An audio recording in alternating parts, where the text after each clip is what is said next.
Oh, hold up! The plot just thickened in Angie Stone's tragic passing, and this one is hitting harder than we expected.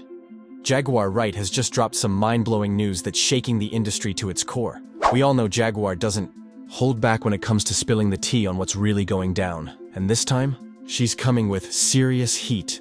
According to Jaguar, Angie Stone's death wasn't just some random accident. Oh no, she's saying that Angie was allegedly targeted and silenced by some of the most powerful figures in the game. And that's not all.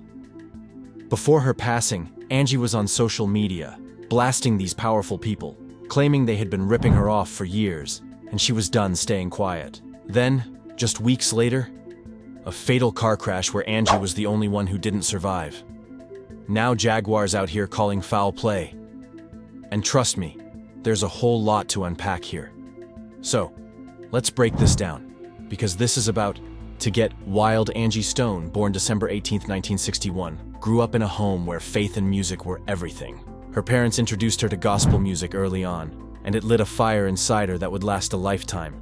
From the start, church was her training ground, giving her the space to develop her powerful voice and connect with music on a deeper level. Her father, part of a gospel quartet in Columbia, South Carolina, would take her to live performances, and that only fueled her passion for music. She was destined for greatness. And it doesn't stop there. Angie was exposed to some of gospel's most legendary acts from a young age, and she was soaking it all in. Singing at the First Nazareth Baptist Church, she was perfecting her vocals and building the confidence that would make her voice unforgettable. But as she got older, Angie wasn't just about gospel anymore.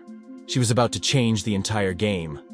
She became a trailblazer in the neo-soul movement, shaping the sound and inspiring icons like Erykah Badu, Jill Scott, and even Mariah Carey. Her impact was undeniable, but that's not all. Angie was also making waves in hip-hop. From the early days, she was working with some of the biggest names in the industry, playing a major role in shaping rap's sound. By the time Angie was 16, she was already making history.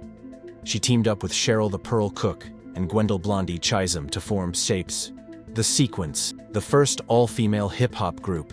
They caught the eye of Sugar Hill Records and dropped the hit Funk You Up. This wasn't just a song, it was iconic. Dr. Dre sampled it, and it even inspired Uptown Funk by Mark Ronson and Bruno Mars. But, and here's the kicker, the Sequence never got the credit or royalties they deserved. They even sued Mark Ronson over the infringement. This is where things get messy, y'all. After The Sequence, Angie continued to level up. She joined the electro-funk group Mantronic, before stepping into the spotlight as the lead singer of Royster Vertical Holder. She dropped R&B classics, like Seems You're Much Too Busy and Solidifying, cementing her place as a true force in the industry.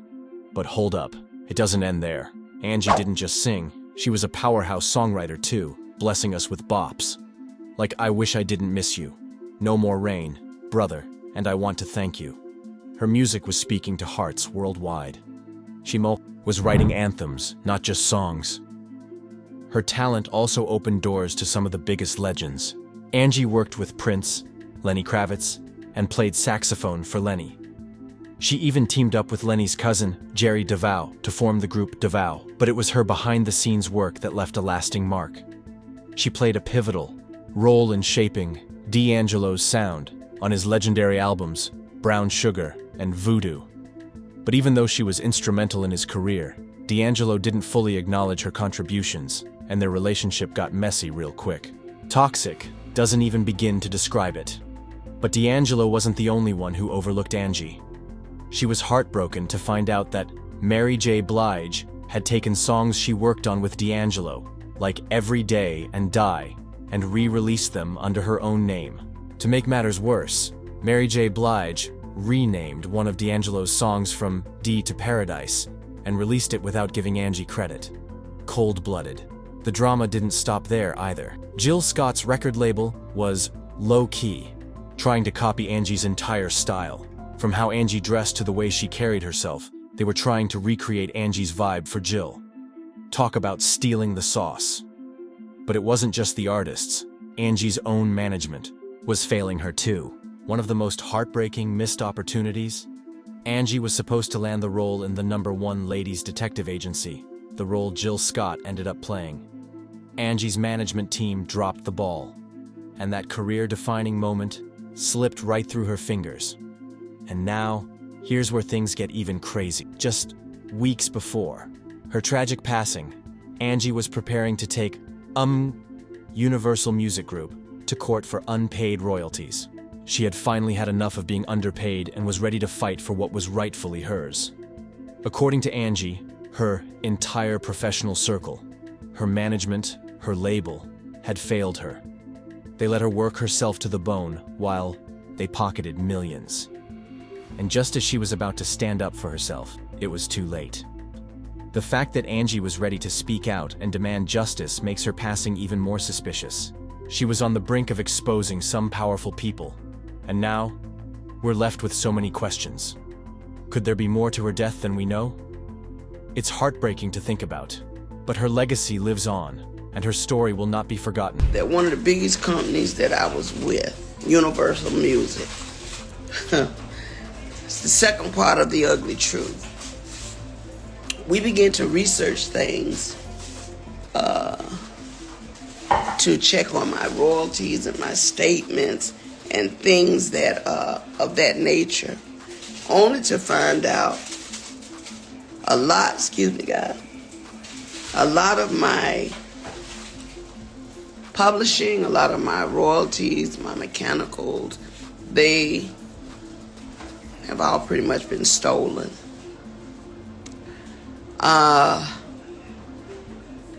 As I begin to find out things that I never had to look into, because when you hire a team of people that to some degree supposed to have your back, you're thinking that they're getting it all together for you. You know, that's why, I respect Oprah Winfrey in that respect when she said, do your own research. Just Stone, the celebrity, that I let a lot of important things slip through the cracks only because I didn't know any better. I worked very hard to take care of my kids as a single mother, and I'm being transparent. My kids' fathers just were not doing what they're supposed to do. So I had to step up and go in and do everything that I needed to do for my family, which is why I worked so hard, which is why I traveled so much, which is why I did shows, because at the end of the day, after 40-something years in the business, I'm like, well, why? Where are my royalties going? Because I'm not getting this. Come to find out, Universal Music has been receiving all my royalties, all my mechanicals. They've taken pretty much everything. They've stolen, I won't say stolen, but they have taken all the monies that were due to me. They have basically absorbed in that company. And even though there's several class action lawsuits, people that were working on my behalf never even registered the songs. All the songs that I've done, I'm only coming to find out they were not properly registered by the companies that I signed over to. People that were supposed to do their due diligence. So I am truly a walking testimony that God has carried me all. Yo, this is straight up mind-blowing. The fact that Angie Stone was so vocal about calling out the people who wronged her has fans looking sideways at her tragic accident. Now, a lot of people are asking if there's a deeper connection between her unpaid royalties and the mysterious circumstances surrounding her death. Because let's be real. This time, because if you only knew how much money they have taken from me, how much they have stolen from me, monies that I'm supposed to be, I should have been able to retire 20 years ago with the money I've made, supposedly. But there are key people that have been driving the ships. And what they've been doing is improperly representing me, improperly stealing from me, taking things in their own hand, changing and switching lanes because they knew I didn't know that part. See, I'm not an attorney. I don't know everything. What I learned how to do was go out, work, work hard, get paid, come home, pay my bills, take care of my family. That part. The legal side, when you hire attorneys and managers and agents, they're supposed to make sure the gray area over there that they're in the driver's seat for, they're supposed to make sure you're taken care of. And even though they were taking care of themselves, they thought very little of taking care of me.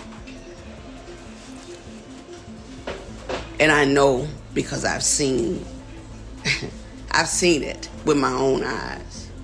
So I'm just here to let you know, one way or the other, Universal Music, you're going to have to give up my coins. This wouldn't be the first time. An artist who challenged the powers that be ended up meeting an untimely demise. The music industry has a dark history of silencing artists who dare to speak out. And now that Angie was gearing up to take legal action against UMG for those unpaid royalties, some folks can't help but wonder if her accident wasn't just a tragic coincidence. The whole situation doesn't sit right for many, especially when you think about how devastating the accident was. And somehow, Angie was the only one who didn't make it. What do they want? What do you mean? They want their payment. They want their pound of flesh. They want you to keep feeding the system. Doesn't matter how hard she worked for it. That's not her money. That's their money. That's what they do. They've been robbing me for years. Yep. They stole more money from me than they stole from Angie. I can't stop thinking about Nick Carter.